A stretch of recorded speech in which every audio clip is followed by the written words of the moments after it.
Spider-Man versus Invincible. Two famous teen heroes are going at it, trying to balance schoolwork and dating, all while saving the day. But in a fight between the two, well, who's going to be coming out on top? And really, is it even close? Is it even close to being close? Let's get into it. And starting out, well, let's spend a bit of time talking about everyone's favorite Viltrumite, Invincible. So for starters, well, why are the Viltrumites so stinking powerful? Well, it's because they have access to smart atoms, molecularly the same as normal atoms, but they give access to all sorts of power on the atomic level. And Viltrumites are unique because they can use smart atoms for a whole lot of different powers: super strength, super speed, flight. Now, the only race in the universe to have smart atoms literally encoded inside their DNA. That's what makes them so powerful. And just how powerful are they? Well, with super strength, most higher tier Viltrumites are in a class all their own, like Conquest, where he can casually bust out of solid 400-ton solid steel blocks encased all around his body, as well as 6 miles of earth caving in on top of him. And even that's not enough to overpower Invincible. Invincible and Conquest had some of the greatest fights in the entire series, leveling towns, busting apart mountains, creating whole new canyons, and basically terraforming the planet as a result of their showdowns. Invincible came out on top both times, beating Conquest and eventually killing him. During his fight against Invincible, well, Omni-Man was punching Mark so hard that he was shaking entire mountains, and doing this repeatedly. In fact, Omni-Man was sending Mark flying all over the planet, causing earthquakes each time that he landed. But while Invincible definitely got dominated in that first fight, that actually didn't stay that way for long. In fact, there was a moment later in the series when Mark decided to arm wrestle against his dad. While his dad won, it was actually because Mark let his dad win. Mark saw that they were being watched, and he didn't want anyone to question the legitimacy of his dad's claim to the throne because his son was stronger than him. Omni-Man later explained that doesn't really work that way, but it does suggest that Invincible had surpassed Omni-Man in strength by this point. There have been plenty of instances where people have said that Viltrumites are able to destroy worlds, even physically tear them apart with their bare hands. You know what? We've actually seen that. Omni-Man, Invincible, and Thaddeus all teamed up to destroy the planet Viltrum, which is roughly twice the size of Earth. They busted it apart just by flying straight through it. So yeah, the higher tier Viltrumites are incredibly powerful, and Invincible is basically the strongest and most powerful out of all of them. He got a few upgrades throughout the series. First off, when he actually started working out, that began to increase his strength. Then after his first fight with Thrag, when Thrag nearly killed him, well, Adam Eve rebuilt his body back and stronger than ever, to the point where now Invincible could actually challenge Thrag straight up. He could throw 100,000-ton spaceships into lower orbit, decapitate some of Thrag's kids, or kill them with just 1 or 2 hits. They were literally splattering against him and killing themselves just by trying to hurt him. And at the end of the series, he didn't just beat Thrag in a fight, but he also beat Alan the Alien in just a few hits, who's just as powerful as the strongest Viltrumites out there. One time in a crossover event that is canon, Invincible managed to push a moon out of its orbit and send it hurtling into the surface of Mars. Yeah, no doubt about it, Mark ends up being the strongest hero in Invincible. It's also insanely tough. Like, really tough. Before he even started working out, Well, Mark was able to be hit with electricity 10 times as powerful as lightning, meaning that it was 500,000 degrees, or the same heat as the second hottest part of the sun.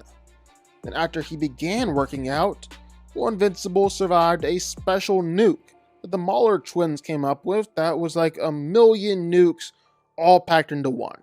Invincible survived. He's taken punches from Solar Man in a crossover, a dude who's a casual planet buster.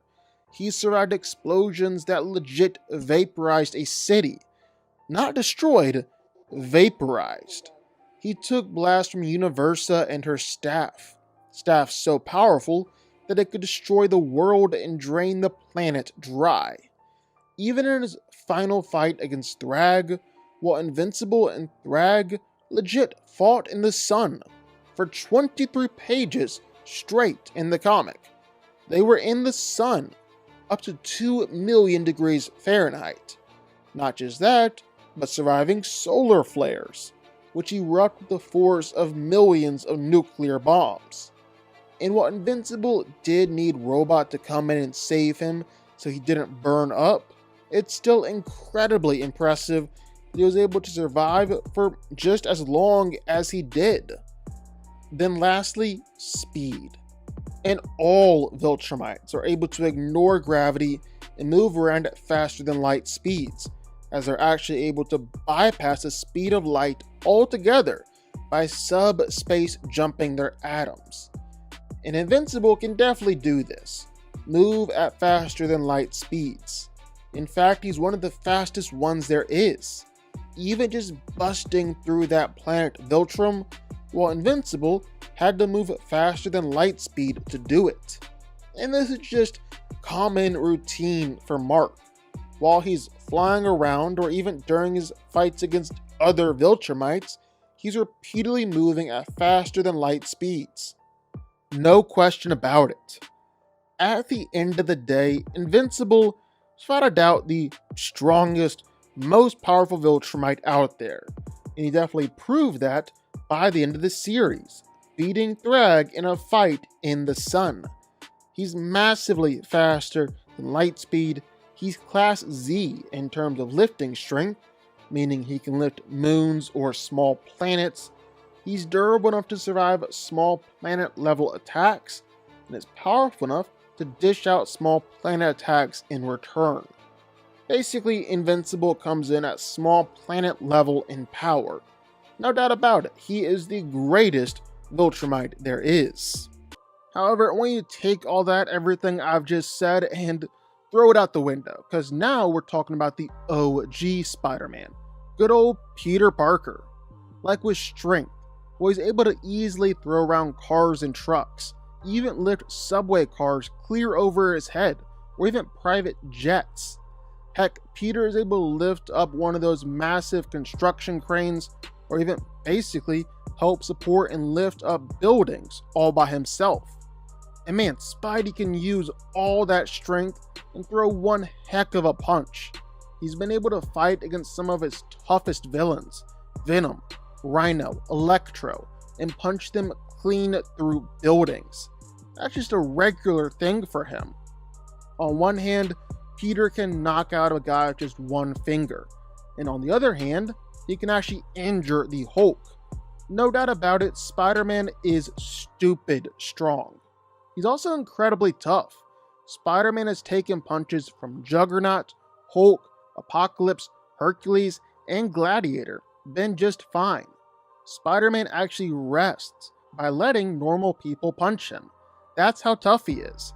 He's taken lightning from Thor, over 100,000 volts of electricity, and okay, he's taking grenades at point blank range, repeatedly taking blasts and attacks from different Iron Man armors. Spidey's even survived a Scud missile exploding right on top of him. He's pretty much immediately recovered from nerve strikes from Iron Fist. Spider-Man is also pretty much immune to any toxin or chemical attack because his body can just instantly filter it out. His body's even held off enough toxin to wipe out an entire city. Then finally, Spider-Man is legit one of the fastest and one of the most agile characters in all of comics. He's able to move faster than the eye can see and just appear like a blur to even well-trained fighters. He can literally move across miles in just seconds. And forget just simply dodging bullets. That stuff is too easy for Spider-Man at this point. He's legit dodging lightning and dodging energy blast. Even energy blasts that are supposedly faster than light itself. And all that translates into Spider-Man routinely being able to speed blitz most opponents he goes up against, even with the likes of Black Panther or Daredevil or other master martial artists. Even though they might be more skilled than Pete, Spider-Man is just so much faster that he's gonna land his hits anyways. Spider-Man also is the perfect counter to pretty much anything that comes his way, his spider sense. Spider-Man will know every move that his opponent's about to make, just because his spider sense is gonna tell him. And the spider sense isn't just a warning system telling him when he's about to get hit, but it's also essentially a radar, giving him complete awareness of all his surroundings. There's also Spider-Man's web shooters to take into account. They've been able to restrain the likes of Iron Man, even Hercules, and other gods. And on top of that, Spider-Man's webbing is basically fireproof, acid-proof, and nearly impossible to cut through. And Peter also isn't really a bad fighter either. In fact, Spider-Man has worked with the top martial arts expert in Marvel, Shang-Chi, to develop his own personal fighting style called the Way of the Spider, meant to enhance his spider powers and give Peter some measure of fighting skill. So who wins? Well, let's break it down. Now, obviously, it looks like Invincible has a pretty big advantage when it comes to power and ability. No doubt about that. But here's the catch. Spider-Man has made quite a name for himself, fighting against guys that are way, way outside of his weight class. And he's won his fair share. Let's go through this a little bit. For starters, Spider-Man is strong enough to match up against Iron Man on several different occasions. He's torn apart and busted his armor too. The same armor that on other occasions has been able to take attacks from Thor, from Hulk, survive country-destroying blasts, or take nuclear bombs with only a fraction of his armor's power remaining. Then other times, Spider-Man's been able to hurt Apocalypse with his punches and kicks. He's knocked around different versions of the Hulk and even got some of them to cough up blood. He's knocked around amped versions of the Thing or Colossus. Spider-Man is a guy who's actually been able to beat Juggernaut and beat Firelord, a herald of Galactus. And that goes for his durability too. He survived taking hits from Curse, who's given Thor a hard time before. He's taken punches from Apocalypse, from an amped version of the Thing, from Hercules, from Gladiator, from Juggernaut, even taken attacks that were said to have the force to shatter worlds, or taken a hit from Puma with the force of an entire universe, capable of killing the Beyonder himself. And then when you add on Spider-Man's speed, reacting down to microseconds, dodging energy blasts, dodging lightning, dodging beams of light, and his spider sense on top of it, well, Spider-Man is a tough guy to beat in a fight. But let's be so real here. That is scaling Spider-Man up to the best of the best. That's some of his most outrageous feats from his entire career. And it's still nowhere near enough. Because even just going from the TV show, Invincible taking a beating from Omni-Man or Anissa, and him being able to hurt other Viltrumites, well, that is all he needs to be way, way more powerful than Spider-Man. Even if you try your hardest to make an argument for Spider-Man, well, it just falls flat, because he's just nowhere near powerful enough. He's tangled with some tough guys before, he's fought with the best of them, and you could say he'll land some solid hits on Mark. But that's about it. End of the day, this fight is just nowhere close to being close. It's not even fair. Invincible wins.